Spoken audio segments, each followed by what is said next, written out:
the ultimate guide for indoor plant lighting. Hello friends. Welcome to Gardener's Gardening.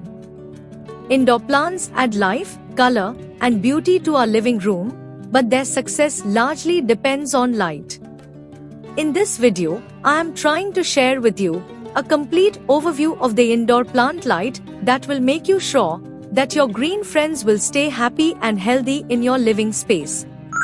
Number 1. Bright light. Usually right next to a window, it is actually direct light. Some plants like this direct sunlight like cactus, succulents, snake plants, ZZ plants, but many will only cope with a couple of hours per day. It is strong light than bright indirect light. Number 2. Bright indirect light. Suitable for most indoor plants, softer light that reflects through window glass, prevents leaf burn, and keep plants happy and healthy. Peace lily, syngonium, alocasia, rubber plant, fiddle leaf plant like this light. Number 3. Medium light. A spot that feels well lit, but does not get direct sunlight, also known as indirect light. Aglaonema, coleus, and other plants with colorful leaves can thrive in this light.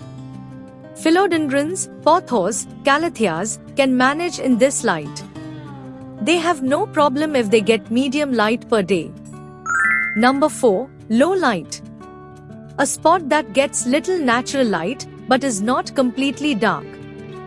Only for those plants that grow well in the shade and not for other plants that are sun lovers.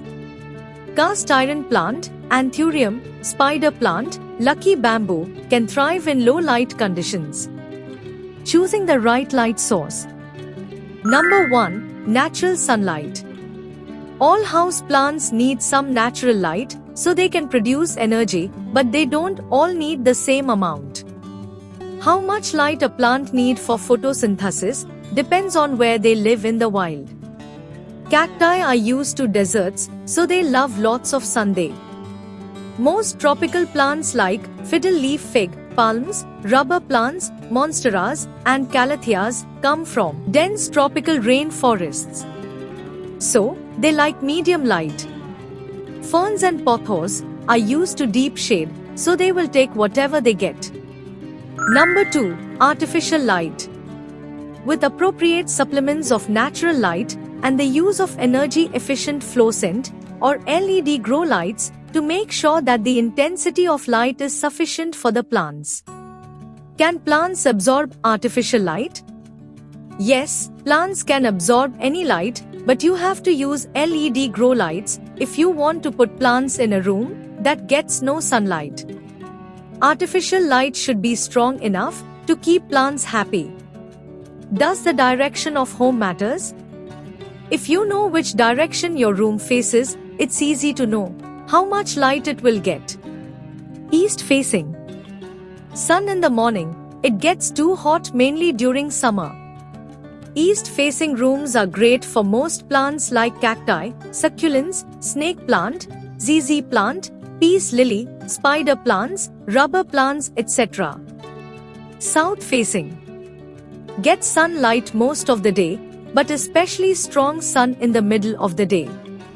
Most plants will find the light too strong next to the window, but becomes happy little away from the window. Aloe vera, yucca, corn plant, crotons, coleus, caladiums, dragon tree plants are best plants for south-facing windows. West facing. Get sunlight in the afternoon, after the hottest part of the day. West-facing rooms are great for hanging plants and indoor flowering plants. North-facing. Gets little sunlight throughout the day and no strong sunlight. North-facing rooms may be too dark for many plants, but some plants still can thrive in north-facing rooms like cast iron plants, haworthias, calathea, etc. How does light changes with the seasons? Sunlight is at its strongest in summer. Direct summer sun will be too much for most indoor plants.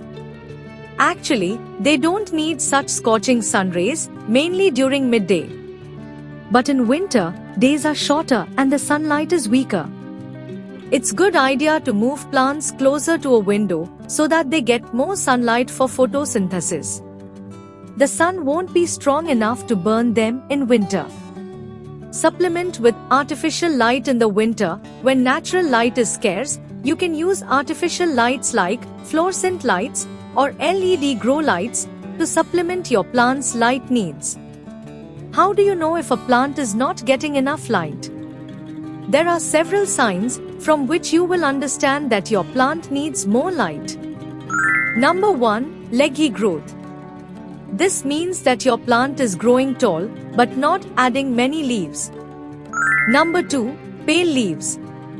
Colors will fade without light. It is common for calatheas. Number 3. Drooping leaves. Plant may drop a lot of leaves to preserve energy. Number 4. Yellow leaves. A general sign of unhappiness in a plant. How do you know if a plant is getting too much light? Too much direct sunlight will cause burn marks on the leaf tips. What is the best light for plants?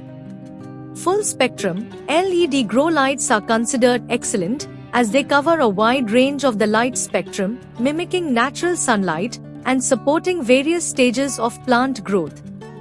Regular LED light can support plant growth, but for optimal growth and flowering, it is recommended to use full spectrum LED grow lights for 12 to 16 hours per day, as they provide the necessary light spectrum required for photosynthesis and plant development.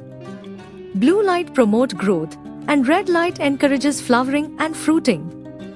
Most plants need 12 hours of good growth light, with at least 8 hours of darkness per day.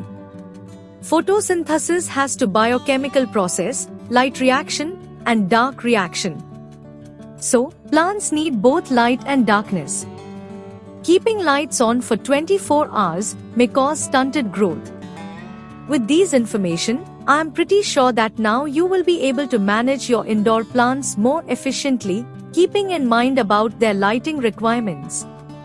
If you find this video helpful, then don't forget to press the like button, share it with your friends and family members, and please subscribe this channel to stay tuned with us for future uploads.